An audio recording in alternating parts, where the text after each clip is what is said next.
surga yang mana dia mau sih?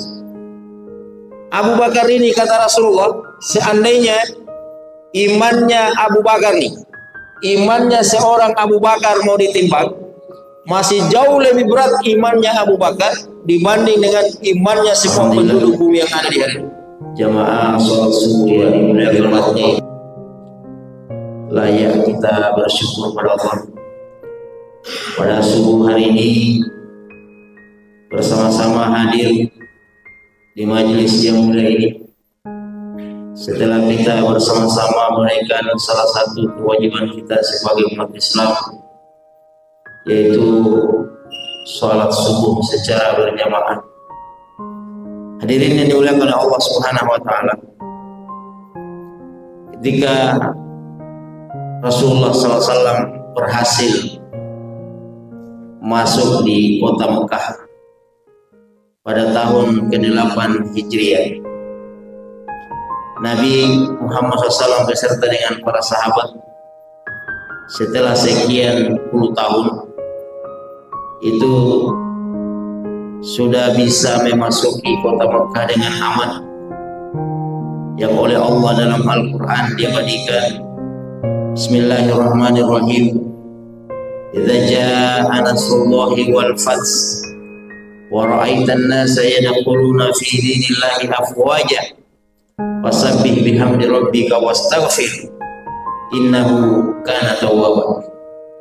Nah, ketika terjadi Fathu Mekah ini, Mekah sudah dikuasai dan dibawa kendali baginda Rasulullah sallallahu alaihi wasallam. Sebenarnya kalau Rasulullah SAW ingin balas dendam, mudah buat beliau waktu itu, karena orang-orang inilah dulu yang pernah mengusir beliau, orang-orang inilah yang dulu yang pernah mengintimidasi beliau, orang-orang inilah yang dulu yang pernah membuli Rasulullah SAW. 10 tahun sebelumnya Nabi di Mekah sempat mendapatkan banyak sekali sebutan-sebutan dari penduduk Mekah ini. Dulu Nabi disebut sahar, tukang sihir. Dulu mereka menyebut Nabi SAW majnun, orang gila, kadzab, tukang bohong, tukang dusta. Tapi apa yang terjadi hari itu? Akhirnya Rasulullah SAW mengumpulkan semua penduduk Mekah waktu itu, baik yang sudah masuk Islam maupun yang belum masuk Islam. Pengkumpulan mereka di hadapan Ka'bah. Dan apa kata Rasulullah sallallahu alaihi wasallam? Ma tazunnuna anni fa'ilun bikum. Malah Nabi SAW memberikan penawaran buat mereka. Apa kata Rasulullah SAW? Madza taraun, madza tazunnun. Kira-kira apa pendapat kalian? Madza fa'ilun anni bikum. Kira-kira apa yang harus saya lakukan buat kalian? Ketika semua penduduk Mekah, Bapak Ibu, dikumpulkan depan Ka'bah, Nabi SAW malah memberikan tawaran yang menarik buat mereka. Kira-kira apa yang harus saya lakukan buat kalian? Apa jawaban orang-orang Mekah waktu itu? Khairan ya ibna akhin karim. Wahai anak saudara kami yang mulia, khairan, kami ingin keputusan yang baik, kami ingin kebijakan yang baik. Bahasanya udah berubah, Bapak Ibu.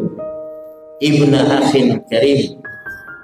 Dulunya mereka manggil Rasulullah kadzab, sahar, majnun. Hari ini dengan bahasa yang sudah berbeda. Kira-kira apa jawaban Rasulullah SAW waktu itu? Kata Rasulullah SAW, idhabu wa antum tulaqa. Ini kalau dalam kitab-kitab sirah nabawiyah, para ulama memberikan judul peristiwa ini dengan judul Al-Aful Am, amnesti umum. Orang yang dulu yang pernah mengusir Rasulullah SAW, dan diantara mereka sudah ada yang mengira bahwasanya hari ini kami pasti akan dieksekusi oleh Rasulullah SAW. Tapi apa yang terjadi? Justru Nabi mengatakan, izhabu wa antum tulaqa. Pergilah kalian, berangkatlah kalian, karena hari ini kalian saya bebaskan. Konsekuensi dari ucapan Rasulullah ini berarti tidak ada di antara mereka yang akan dihukum mati. Harta mereka aman, dan bahkan dalam sebuah riwayat disebutkan mereka tidak kena pajak sekalipun dari Rasulullah Sallallahu Alaihi Wasallam. Bapak Ibu yang dimuliakan Allah, dari sini kita belajar betapa lapang dan luasnya dadanya Rasulullah Sallallahu Alaihi Wasallam. Inilah yang disebut dengan halalun bihalalin, halal bihalalin. Inilah yang disebut dengan kembali ke titik nol. Semuanya kembali kosong-kosong Bapak Ibu. Tidak ada lagi 01, tidak ada lagi 02, tidak lagi 03. Kalau MK sudah memutuskan, MK sudah ketuk palu, maka mestinya kita yang di bawah ini juga kembali kosong-kosong. Jangan sampai kita di bawah ini, di akar rumput ini masih saling habis-habisan, padahal di atas sana udah cipika-cipiki. Yang dulu menjadi kompetitor sekarang sudah kembali menjadi koalisi, ya kan? Jadi ini satu pelajaran dari baginda Rasulullah SAW. Jangankan pemilu, dulu mereka yang menghargai kepala Rasulullah 100 ekor unta, itu semua dimaafkan oleh baginda Rasulullah SAW. Maka pada kesempatan subuh hari ini, Bapak Ibu yang dimuliakan Allah Subhanahu wa taala, ada satu hal yang perlu bersama kita pahami, bahwasanya untuk masuk surga, untuk sukses dunia dan akhirat, sebenarnya hanya perlu dua hal. Ada dua hal yang harus kita perbaiki kalau kita semua ingin menjadi penghuni surga. Yang pertama, sukses ibadah, dan yang kedua, sukses muamalah. Rasulullah telah memberikan kita contoh. Beliau adalah orang yang sukses ibadah dan sukses muamalah. Jangan sampai kita sukses ibadah tapi tidak sukses muamalah. Ada juga orang sukses muamalahnya tapi gagal ibadahnya. Sejatinya madrasah Ramadan kemarin melahirkan kita menjadi manusia-manusia fitrah. Sejatinya madrasah Ramadan kemarin menjadikan kita sebagai manusia-manusia baru. Kita ini sudah dicuci oleh madrasah Ramadan. Alhamdulillah, insya Allah kalau masalah ibadah kita akan keluar menjadi manusia fitrah. Tapi ternyata ibadah ini tidak cukup. Ada satu cakupan yang lebih luas lagi, yaitu muamalah. Jadi kita sebagai insan, jika ingin menjadi insan paripurna di hadapan Allah Subhanahu wa taala, setidaknya dua hal ini harus bagus, Pak. Harus sukses ibadah dan harus sukses muamalahnya. Jangan sukses ibadah, gagal muamalah. Jangan sukses muamalah tapi gagal ibadahnya. Dua-duanya harus sukses. Sukses ibadah, sukses muamalah. Coba kita lihat Bapak Ibu dimuliakan Allah Subhanahu wa taala. Baginda Rasulullah Sallallahu Alaihi Wasallam, Nabi sudah jelas-jelas dipastikan masuk surga. Semua dosa-dosanya diampuni oleh Allah. Bahkan dosa yang belum beliau kerjakan itu sudah diampuni oleh Allah. Tapi untuk urusan ibadah, Masya Allah, ya, jangan tanya tentang ibadahnya Rasulullah Sallallahu Alaihi Wasallam. Padahal itu tadi, beliau sudah dipastikan masuk surga. Kalau ada dosanya, itu pasti diampuni oleh Allah. Nah kita yang belum jelas masuk surga, dosanya juga melimpah, belum tentu diampuni oleh Allah, ibadahnya juga belum tentu banyak. Coba kita lihat baginda Rasulullah SAW. yang sudah jelas-jelas pasti masuk surga, beliau masih punya yang namanya wirid. Apa namanya wirid? Wirid itu adalah ayyamal amalan muayyan fi waqtin makhsusin.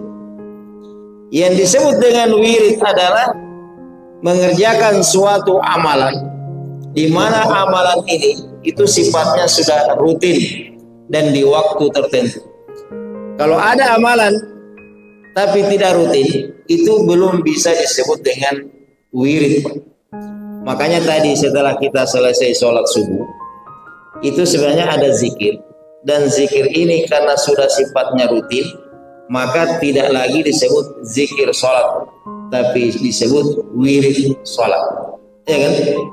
Nah, jadi kalau sudah ada amalan yang sifatnya rutin, maka itu disebut wirid. Nah, Rasulullah Sallallahu Alaihi Wasallam itu punya wirid, banyak pak wiridnya Rasulullah. Rasulullah punya wirid sholat, Rasulullah punya wirid zikir, Rasulullah SAW punya wirid tilawah Al-Quran namanya. Padahal tadi sudah jelas masuk surga. Coba kita lihat berapa wirid sholatnya Rasulullah SAW. Nabi punya wirid sholat namanya. Ya, wirid sholatnya Rasulullah berapa? Wirid sholatnya Rasulullah SAW sehari semalam sepanjang hidupnya sampai beliau meninggal dunia itu tidak kurang dari 40 rakaat. Wirid sholatnya Rasulullah. Artinya kalau sudah jadi wirid berarti itu sudah rutin. Coba bandingkan dengan kita. Mulai tadi bangun sampai nanti tidur malam, kira-kira berapa rakaat yang bisa kita kerjakan? Kalau Rasulullah Sallallahu Alaihi Wasallam wirid sholatnya sepanjang hidupnya sampai beliau meninggal dunia, itu setiap hari tidak pernah kurang dari 40 rakaat wirid sholat. Kalau bisa mengikuti ini Pak, ini baru bisa disebut sukses ibadah. Ini baru sholat. Nanti kita contohkan sahabat-sahabat yang lain seperti apa wirid ibadah mereka. Coba wirid 40 rakaat. Yang mana wirid 40 rakaat ini? Dan mudah-mudahan kita bisa mengikuti dan mencontohnya. Wirid 40 rakaat ini, yang pertama adalah salat 5 waktu 17 rakaat. Kalau ini insya Allah kita semua sama dengan Rasulullah SAW, ya kan? 17 rakaat. Nah, masih ada 23 rakaat. Yang mana yang 23 rakaat? Nah, ulama membaginya lagi. Rasulullah SAW di samping 17 rakaat ada namanya sholat qiyamul lail, sekaligus merupakan sholat witir sebanyak 11 rakaat, yang kalau bulan suci Ramadan biasa juga disebut sholat tarwih. Jadi Rasulullah itu sholat tarwihnya, sholat witirnya, qiyamul lailnya itu rutin Pak, sepanjang tahun 11 rakaat, tidak pernah kurang sampai meninggal dunia. Minimal 11 rakaat. Sudah berapa tuh? 17 tambah 11 28. Masih ada 12 rakaat. Yang mana yang 12 rakaat yang menyempurnakan wirid sholatnya Rasulullah SAW 40 rakaat ini, itulah yang disebut dengan sholat sunnah rawatib. Sholat sunnah rawatib, bahasa lainnya adalah sholat qobliyah dan ba'diyah. Qobliyah dan ba'diyah ini terbagi dua. Ada yang muakkad, ada yang ghairu muakkad. Yang muakkad ini adalah sholat qobliyah dan ba'diyah yang tidak pernah ditinggalkan oleh Rasulullah. Adapun yang ghairu muakkad kadang dikerjakan, kadang tidak dikerjakan. Nah, kita ambil sholat rawatib yang muakkad ini 12 rakaat. Yang mana yang 12 rakaat itu? Yang pertama adalah 2 rakaat sebelum subuh. Nah, yang tadi yang kita kerjakan, yang hadisnya sangat masyhur, rakaatul fajr khairun minad dunya wa fiha.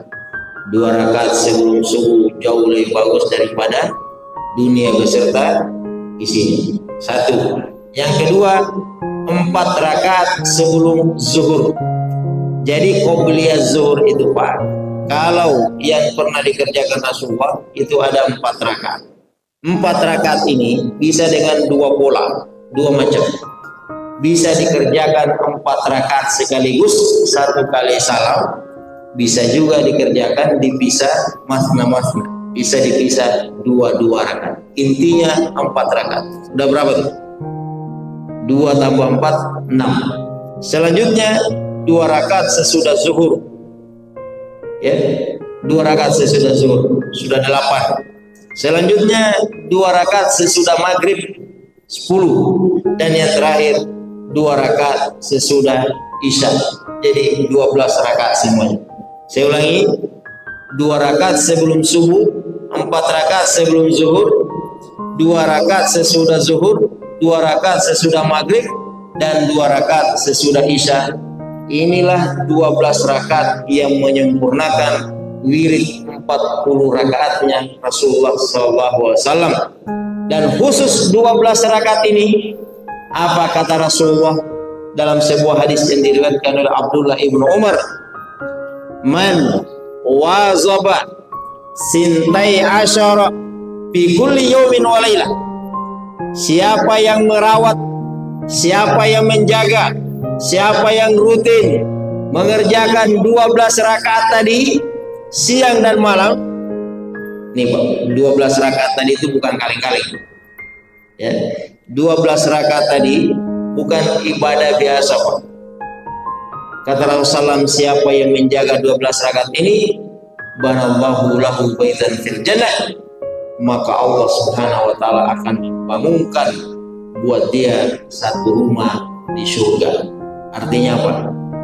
Artinya insya Allah akan masuk surga. Tidak mungkin rumahnya di surga, orangnya di neraka.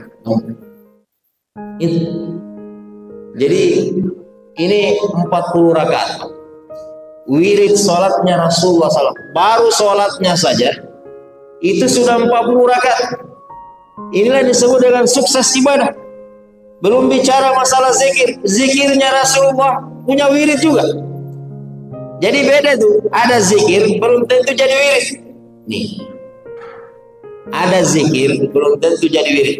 Kalau ada zikir yang setiap hari kita baca, berarti zikir itu sudah jadi wirid. Contohnya, Rasulullah SAW punya amalan zikir itu juga setiap hari dan seumur hidupnya tidak pernah beliau tinggalkan. Apa itu? Membaca istighfar, astagfirullahaladzim, astagfirullahaladzim. Kata sebuah riwayat hadis mengatakan, Nabi dalam sehari tidak pernah meninggalkan istighfar sebanyak 70 kali. Riwayat yang lain menyebutkan Nabi tidak pernah meninggalkan istighfar sebanyak 100 kali. Karena sudah rutin, makanya disebut wirid zikir. Nah, ini dari baginda Rasulullah SAW. Kalau mau bicara masalah sukses ibadah, ada lagi nih. Ya, kalau kita mau ikuti juga nih, ada 4 ring satunya Rasulullah, 4 sahabat utama. Ada Abu Bakar, Umar, Utsman, Ali. Coba lihat Abu Bakar Pak. Abu Bakar ini mungkin satu-satunya orang di surga nanti. Kata Rasulullah, ini orang nanti kalau di surga disuruh memilih pintu surga mana yang dia kehendaki mau masuk. Kalau kita ini kan belum tentu pintu yang mana. Satu pintu aja udah lumayan. Abu Bakar disuruh memilih, mau pilih surga yang mana dia mau masuk. Abu Bakar ini kata Rasulullah, seandainya imannya Abu Bakar nih, imannya seorang Abu Bakar mau ditimbang, masih jauh lebih berat imannya Abu Bakar dibanding dengan imannya semua penduduk bumi yang ada di hari ini. Coba hebatnya imannya Abu Bakar. Abu Bakar ini termasuk as-sabiqunal awwalun, orang-orang yang pertama masuk Islam, sudah pasti masuk surga Pak. Belum meninggal orangnya sudah dijamin masuk surga. Baik, Bapak Ibu dan Allah Subhanahu wa taala, mari kita sama-sama menutup kajian ini, berdoa kepada Allah, mudah-mudahan insyaallah pengajian kita ini menjadi asbab kita semua mendapatkan rahmatnya. Alhamdulillah, atina fid dunya hasanah wa fil akhirati hasanah wa qina adzabannar. Subhana rabbika rabbil izzati amma yasifun wa salamun alal mursalin walhamdulillahi rabbil alamin.